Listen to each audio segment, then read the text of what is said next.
오늘 하나님이 주시는 말씀은 요나서 1장 1절에서 2절입니다. 요나 1장 1절에서 2절 말씀입니다. 제가 봉독해 드리도록 하겠습니다. 여호와의 말씀이 아미떼의 아들 요나에게 임하니라. 이르시되 너는 일어나 저 큰 성읍 니느웨로 가서 그것을 향하여 외치라. 그 악독이 내 앞에 상달되었음이니라 하시니라. 할렐루야. 저는 오늘 우리가 미처 몰랐던 요나라는 주님의 말씀으로 함께 은혜를 나누겠습니다. 요나서는 선지서들 가운데 가장 사람들에게 잘 알려져 있는 책입니다. 왜냐하면 대부분의 유치부 아이들까지도 이 요나서를 잘 알고 있죠. 그것은 바로 물속에 빠진 요나가 커다란 물고기에게 삼켰다가 3일 후에 다시 살아나 니느웨 성으로 가서 하나님의 말씀을 전파하는 그런 이솝우화과도 같은 이야기가 이 안에 담겨 있기 때문입니다. 큰 물고기 뱃속에서 3일을 보낸 이 요나의 이야기는 다윗과 골리앗 이야기나 또 삼손 이야기 등과 같은 그런 호기심이 가득한 우리 어린 시절의 동심을 만족시키는 주일학교의 단골 메뉴였기 때문에 우리에게 친근합니다. 하지만 그 고래든지 상어든지 간에 그 커다란 물고기가 이 요나서의 여러 측면에서의 심오한 메시지마저 다 삼켜버려서 그런지 이 요나서 안에 엄청난 하나님의 메시지가 담겨 있다는 것을 우리가 너무도 잘 알고 있지를 못한 것 같습니다. 이 요나서는 원래 기록된 목적이 이 안에 있는 이런 동화 같은 기적적인 사건을 하나님이 우리에게도 행하신다라는 사실을 우리들에게 가르쳐 준다거나 혹은 악한 니느웨 사람들을 구원하시는 그 참 좋으신 하나님의 모습을 통해서 세계 선교의 비전을 구약에서부터 이렇게 말씀하고 계신다라는 그런 것들을 보여주기 위해서 기록된 책이 아닌 것입니다. 비록 4장밖에 안 되는 짧은 책이지만 이 안에는 복음의 아주 풍성한 그림이 담겨져 있습니다. 그런데 하나님은 이 말씀을 통하여서 하나님의 백성들을 어떻게 사랑하시고 어떻게 변화시키며 어떻게 그들의 인생에 개입하고 계신지를 어떤 사건을 통해서 보여주시는 그런 복음의 메시지를 담고 있기 때문에 우리가 그 내용을 명확하게 이해하기가 어려운 이유가 바로 여기에 있는 것입니다.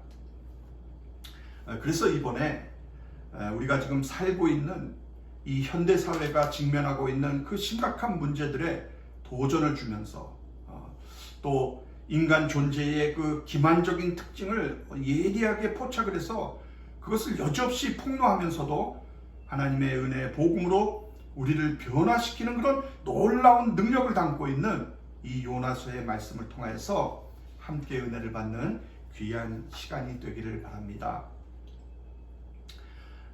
오늘 본문 1절을 보면 여호와의 말씀이 아미떼의 아들 요나에게 임하니라 라고 이렇게 시작을 합니다. 요나라는 이름은 비둘기라는 뜻입니다. 그의 아버지는 아미떼인데요, 그 이름의 뜻이 나의 진리라는 뜻이에요. 그래서 본문 1절에서 소개하는 요나를 그 뜻으로 풀어보면 나의 진리의 아들 비둘기가 됩니다. 나의 진리의 아들 비둘기. 이것은 요나에게 두신 우리 하나님의 소망을 잘 말해주는 것 같습니다. 하나님의 소망은 요나가 하나님의 진리의 말씀을 전하는 진리의 아들이 되는 것이었을 거예요. 이것은 요나가 대변하고 있는 그 하나님의 백성 이스라엘에게 두신 우리 하나님 아버지의 소망이기도 할 것입니다. 그런데 원문을 보면 앞에 그리고라고 하는 이렇게 접속어가 붙어 있습니다. 그러니까 그리고 여호와의 말씀이 아미떼의 아들 요나에게 임하니라 라는 것이에요. 여러분, 앞에 무슨 말씀이 있었기에 이렇게 생략이 된 걸까요?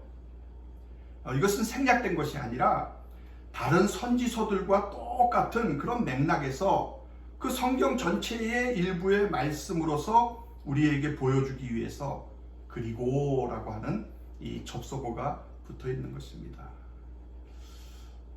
그러니까 요나서가 어떤 우화나 설화가 아닌 역사적인 사실이라는 것을 증명해 주고 있는 것입니다. 또 열왕기하 14장 25절에 보면 아미떼의 아들 요나에 대한 이 역사적인 기록이 나오는데요. 제가 읽어드리겠습니다.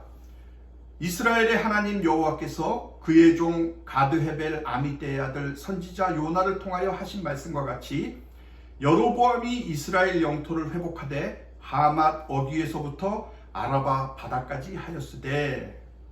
자, 이 말씀에 나오는 여로보암은 주전 8세기 북이스라엘의 왕국의 여로보암 2세를 말하는 것입니다.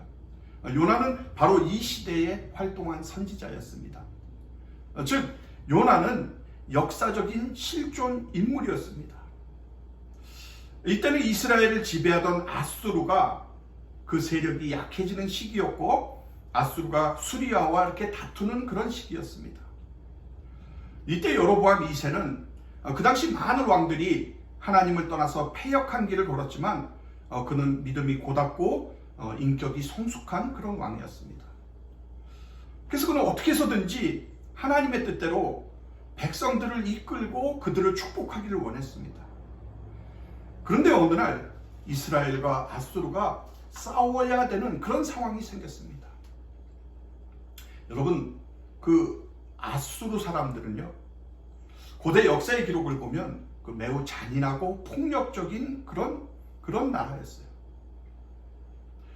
그들은 적을 사로잡은 후에 두 다리와 한쪽 팔을 잘라냈습니다.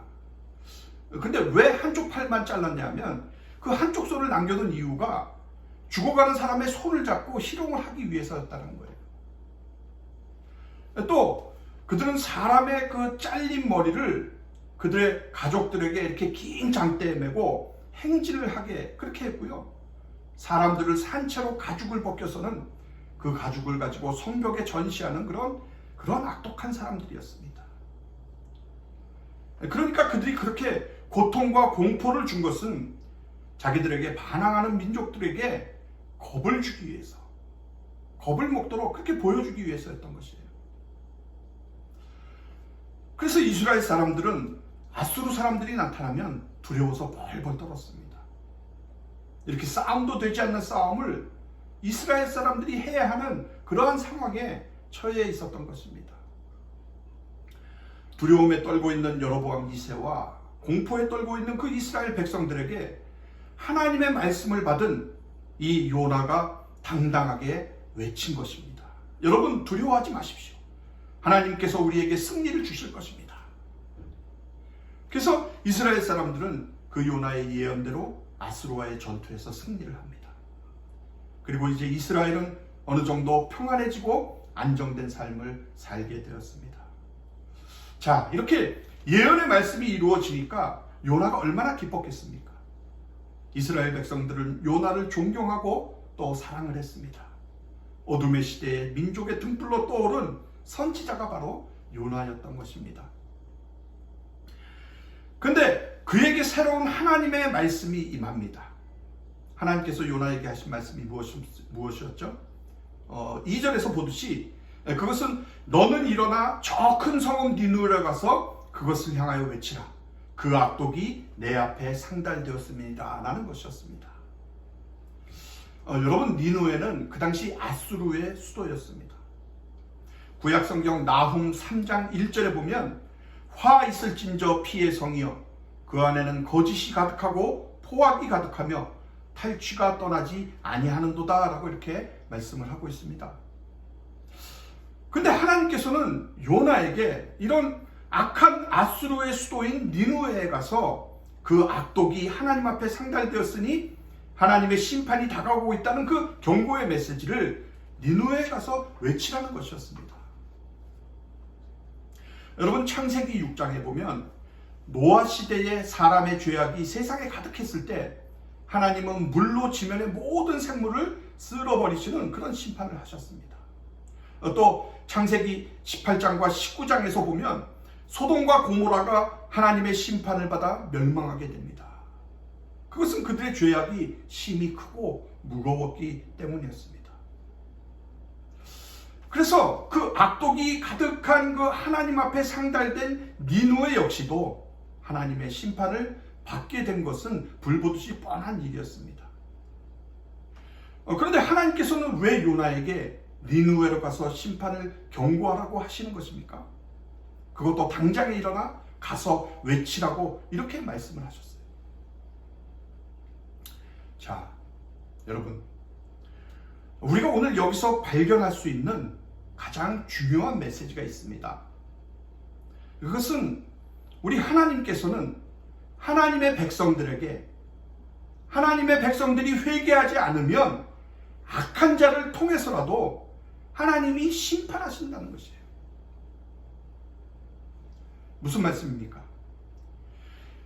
이 니느웨 사람들이라고 하는 그 극악무도한 사람들과 하나님의 백성인 이스라엘 사람들을 비교하면서 이렇게 악하고 악한 인간조차도 하나님의 말씀을 듣고 회개하는데, 하물며 하나님의 백성인 너희 백성들은 이런 하나님의 말씀을 듣고도 어찌해서 회개하지 않느냐라고 하는 그들과의 대조를 통해서 하나님의 백성의 강팍함을 더 드러내기 위한 목적으로 이 요나서가 기록이 됐다는 것이에요.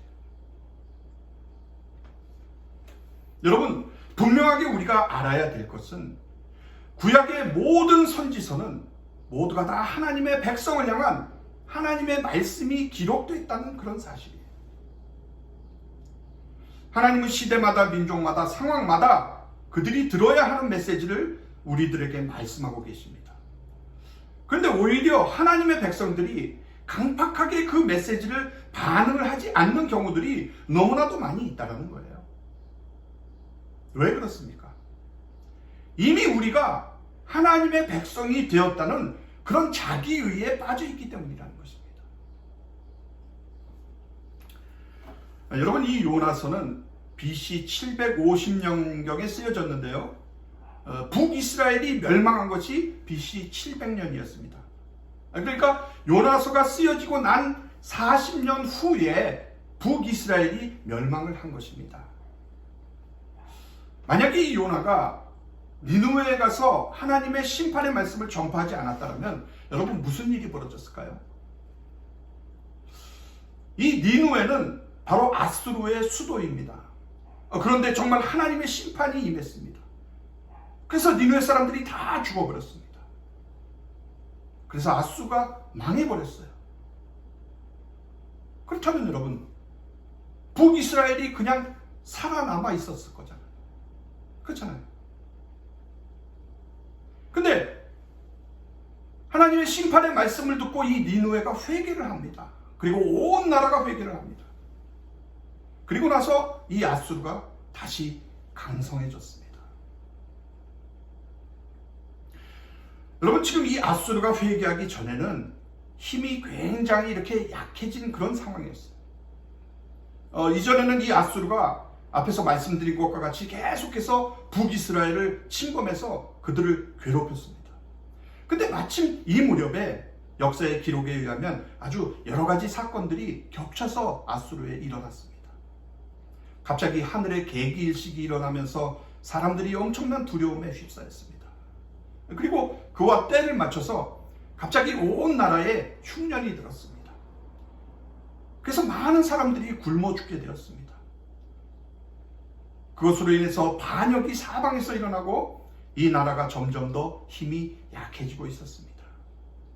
그리고는 소문이 돌기 시작합니다. 나라가 곧 망할 것이다. 나라가 곧 망할 것이다. 이런 소문이 돌고 있었습니다.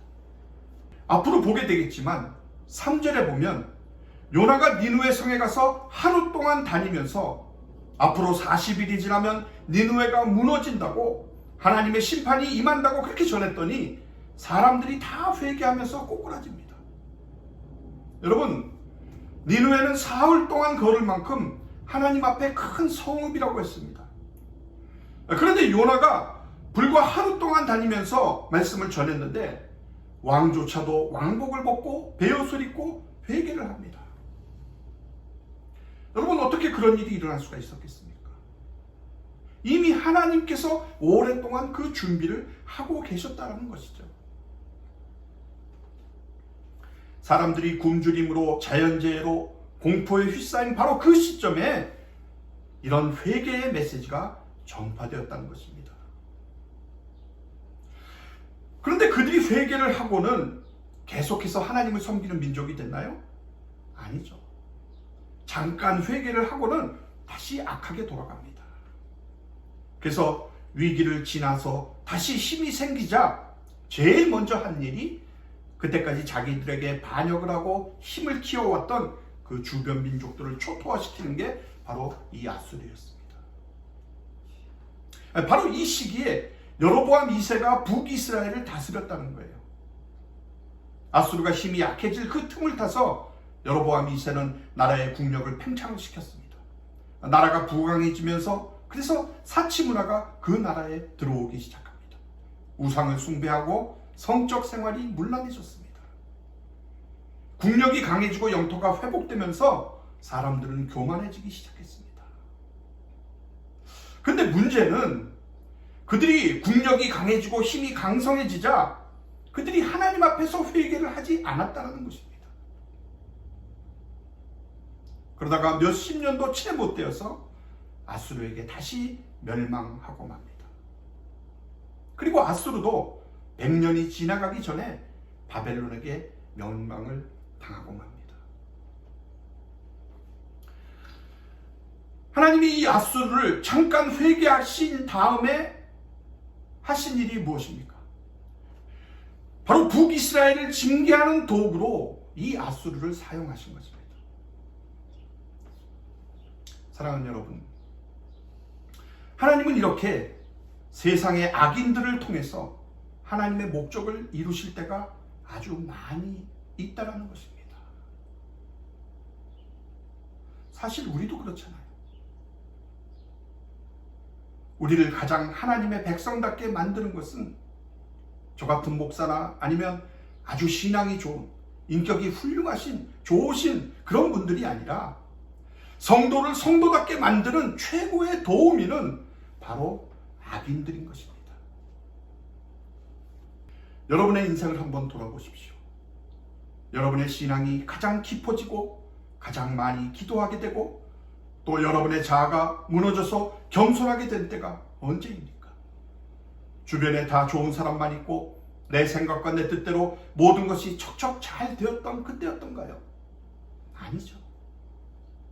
주변에 니느웨와 같은, 아수르와 같은 그런 악인들이 있었을 때예요. 도저히 내 힘으로는 어떻게 할 수 없는 그런 자가 나타나서 나를 짓밟았을 때 바로 거기서 우리의 자아가 무너지면서 예수 그리스도를 닮아가는 첫걸음을 시작하게 된 것입니다. 그러므로 여러분이 하나님의 사람으로 주님의 제자로 헌신하려고 하면 할수록 반드시 이 악인들은 나타나게 되어 있습니다.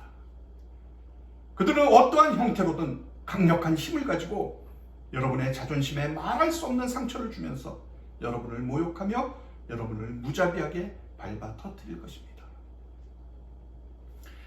하나님은 한 번이 아니라 연속적으로 그런 사람들을 붙이셔서 여러분을 고통 가운데로 몰아붙이실 것이에요.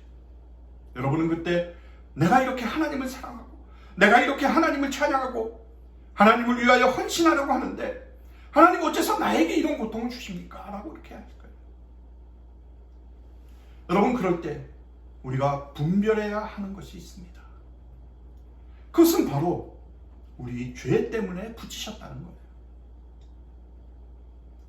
여러분, 인간은 굉장히 영적으로 민감합니다. 어떤 사람 안에 탐욕이 있으면요, 그 탐욕을 먹고 사는 그런 종류의 사람들이 달려듭니다. 또 어떤 사람 안에 분노가 있으면 그 분노를 드러내기 위한 그런 종류의 사람들이 달라붙는 거예요. 그래서 그 사람 때문에 화가 나는 게 아니라 진짜는요, 이 내 안의 분노를, 내 안의 탐욕을 바로 그 사람이 드러내는 것에 불과하다는 것입니다. 근데 이런 종류로 사용되는 사람들이 어떤 때는 니느웨처럼 우리가 볼 때 정말 심판을 받아 마땅한 존재라고 생각을 하지만, 그러나 하나님은 그들을 건드리시지 않고 요 나를 건드리세요. 요 나를. 그게 무슨 증거입니까? 하나님이 여러분을 사랑하신다라고 하는 증거인 것입니다. 근데 우리는 착각을 하잖아요. 하나님, 저 악인을 죽여주세요. 하나님, 저 사람을 좀 망하게 해주세요. 제발 교통사고라도 나게 해주세요. 근데 하나님은 어떻게 하십니까? 니느웨를 보존하시고 하나도 건드리지 않고 오히려 더 흥하게 하셔서 그들을 가지고 이스라엘을 짓밟으시고 멸망시켜 버리십니다. 여러분, 이것이 바로 하나님께서 하나님의 백성을 다루시는 방법이신 것입니다. 지금도 하나님은 이런 세상의 그 무서운 힘과 능력을 가지고 우리에게 어떤 때는 사람을 통해서, 또 어떤 때는 돈을 통해서 무자비하게 우리를 짓밟으시는데, 그 과정을 통해서 하나님은 무엇을 하고 계십니까? 바로 그리스도 안에서 진짜 주님을 닮은 사람만이 남을 수 있도록 그렇게 우리를 그 사랑으로 붙들고 계시는 것입니다. 여러분, 여기에 나오는 니느웨는 니므롯이라는 사람이 만든 도시입니다. 니므롯은 성경에 나오는 가장 대표적인 악인 중에 한 사람입니다. 창세기 10장 8절에서 9절에 보면 구스가 또 니므롯을 낳았으니 그는 세상의 첫 용사라. 그가 여호와 앞에서 용감한 사냥꾼이 되었으므로 속담에 이르기를 아무는 여호와 앞에 니므롯같이 용감한 사냥꾼이로다 하더라. 자, 여기 보면 이 사람을 그냥 짐승을 잡는 사냥꾼으로 묘사를 한 것이 아니라 여기에 나오는 사냥꾼은 인간 사냥꾼이라는 말을 생략을 한 것입니다. 이 니므롯에 대한 모든 증언들은 이 사람이 짐승이 아닌 사람을 사냥하는 인간 사냥꾼이었다라는 그런 이야기를 하고 있습니다. 무엇을 통해서 알 수가 있냐 하면은 바로 니므롯이라는 이름을 통해서입니다. 이 니므롯이라는 이름의 뜻 자체가 하나님을 대적하는 자라는 뜻입니다. 그러니까 여호와를 대적하는 아주 용감한 사냥꾼이라는 뜻입니다. 바로 이 니므롯이 자기를 기억하도록 하기 위해서 그가 했던 일이 무엇인가 하면 바로 바벨탑을 쌓는 일이었고요. 그 바벨탑 꼭대기에서 자기가 신이 됩니다. 세상에 있는 인간들을 다 사냥을 한 다음에 그들이 자기를 신처럼 경배하게 만들어서 그 신의 자리에 오르는 것입니다. 그래서 이 니므롯을 기억하기 위해서 만든 도시가 바로 이 니느웨라고 하는 도시예요. 그러니까 이 니느웨는 그냥 악인이 아닌 것입니다. 이 세상에 있는 하나님을 대적하는 모든 사탄의 연합체가, 그 사탄의 본부가 바로 이 니느웨 안에 존재하고 있는 것입니다. 그래서 하나님이 마귀를 사용하는 목적이 바로 여기에 있는 것이에요. 무엇을 위해서입니까? 여러분이 분명히 아셔야 하는 것이 하나님은 절대로 마귀와 싸우시질 않는다. 마귀는 어떤 존재입니까? 하나님의 피조물에 불과한 존재입니다. 하나님이 너 이제 그만 사라져라, 너 지옥에 가라, 아무것도 하지 마라 하면 아무것도 할 수 없는 존재가 바로 마귀예요. 여러분, 착각하지 마세요. 하나님은 마귀와 절대로 싸우시지 않으시는 분이에요. 근데 왜 세상에서 이렇게 마귀가 판을 치며 활동을 하게 놔두시는 걸까요? 온 세상이 마귀의 유혹을 받아서 이렇게 미친 듯이 돌아가는 것을 왜 하나님께서 방치하시는 것이죠? 바로 그 과정을 통해서, 세상에 드글드글한 이 마귀적 세력을 통해서 하나님의 백성을 그리스도의 형상을 닮은 그 온전한 모습으로 준비시키고자 하는 것입니다. 그러므로 오히려 우리는 안심할 수가 있는 것입니다. 왜죠? 바로 하나님의 백성이 고난을 당하고 악한 세력이 하나님의 백성을 힘들게 하고 심지어는 눈에 보이지 않는 마귀가 하나님의 백성을 괴롭힌다 할지라도 그것이 바로 하나님의 계획 안에서 그 모든 것들을 이루어 가고 계시기 때문입니다. 여러분, 이것이 바로 로마서 8장 28절에서 말씀하시는 우리가 알거니와 하나님을 사랑하는 자 곧 그의 뜻대로 부르심을 입은 자들에게는 모든 것이 합력하여 선을 이루느니라 라는 이 말씀의 참된 의미인 것입니다. 분명한 것은 마귀가 하나님의 백성의 생명을 뺏어가거나 또 구원을 취소하거나 하나님이 목적한 것들을 실패하게 만들 수는 없습니다. 다 하나님의 목적 안에서 모든 것들이 이루어지고 있는 것입니다. 그래서 예수님은 사람들이 표적을 보여달라고 하셨을 때 마태복음 12장 39절에서 41절에 악하고 음란한 세대가 표적을 구하나 선지자 요나의 표적밖에는 보일 표적이 없느니라. 요나가 밤낮 사흘 동안 큰 물속이 뱃속에 있었던 것 같이 인자도 밤낮 사흘 동안 땅속에 있으리라. 심판 때에 니느웨 사람들이 일어나 이 세대의 사람들을 정죄하리니 이는 그들이 요나의 전도를 듣고 회개하게 하였음이거니와 요나보다 더 큰 이가 여기 있으며 라고 이렇게 말씀을 하셨습니다. 무슨 말씀입니까? 이 요나서는 예수 그리스도께서 어떻게 마귀의 권세를 무너뜨리고 하나님의 백성을 구원하실지를 보여주기 위한 목적으로 기록이 되었다는 것입니다. 여러분, 요나의 뜻이 뭐라고 그랬어요? 이름의 뜻이 비둘기, 비둘기입니다. 여러분, 그런데 이 비둘기는 성경에서 죽음 가운데서 생명을 가져오는 상징으로 그렇게 사용이 됐습니다. 제일 처음에 이 비둘기가 나오는 장면이 어디죠? 창세기 8장 11절인데 저녁 때에 비둘기가 그에게로 돌아왔는데 그 잎에 감람나무 새 잎사귀가 있는지라 이에 노아가 땅에 물이 줄어든 줄을 알았으며, 바로 노아의 심판, 세상을 하나님께서 물로 심판하셨을 때 세상이 온통 죽음의 물로 다 덮여버렸습니다. 이제 살아있는 것은 아무것도 없었습니다. 노아의 방주 안에 있었던 노아의 가족들과 짐승들만이 하나님께서 물로 내리셨던 그 심판 가운데서 살아있었습니다. 근데 죽음으로 가득한 그 세상 가운데 비둘기가 나갔다 오더니 감람나무 잎사귀를 하나 물고 왔습니다. 무슨 말씀이에요? 이 죽음이 떠나가고 거기에 생명이 시작되었음을 보여주는 상징이었던 것입니다. 바로 예수님께서 이 죽음의 물속에 들어가시는 장면을 예표를 한 것입니다. 예수님께서 언제 들어가시죠? 바로 세례 요한에게서 세례를 받으실 때입니다. 마태복음 3장 16절에 보면 예수께서 세례를 받으시고 곧 물에서 올라오실새 하늘이 열리고 하나님의 성령이 비둘기같이 내려 자기 위에 임하심을 보시더니 라고 말씀합니다. 예수님께서 그 죽음의 물 가운데 들어가셨습니다. 그리고 올라오시는 바로 그때 그 죽음의 물 가운데 그에게 생명을 주시기 위해서 하늘에서 비둘기 같은 성령이 내려오신 것이에요. 왜 비둘기입니까? 심판 때 죽음의 물 가운데 있던 그 하나님의 백성들을 살리는 생명이 이 비둘기로 시작되었음을 보여주는 상징이었던 것처럼 이제 예수 그리스도께서 하나님의 백성을 대신해서 죽음의 물에 빠져 저주를 받으심으로 거기서 생명을 주시기 위해 내려오는 그 모형을 보여주기 위해서 바로 비둘기같이 내려오신 것입니다. 바로 요나가 큰 물고기 뱃속에서 죽은 것과 같은 그 과정을 거쳐서 다시 뱃속에서 나왔을 때 여러분 무슨 일이 일어납니까? 생명을 얻게 하는 회개가 시작이 됩니다. 예수 그리스도께서 십자가에 달려 죽으시고 부활하시고 나니까 여러분 그때부터 무슨 일이 벌어져요? 성령으로 말미암아 우리가 회개함으로 생명을 얻게 만드는 일이 시작된 것입니다.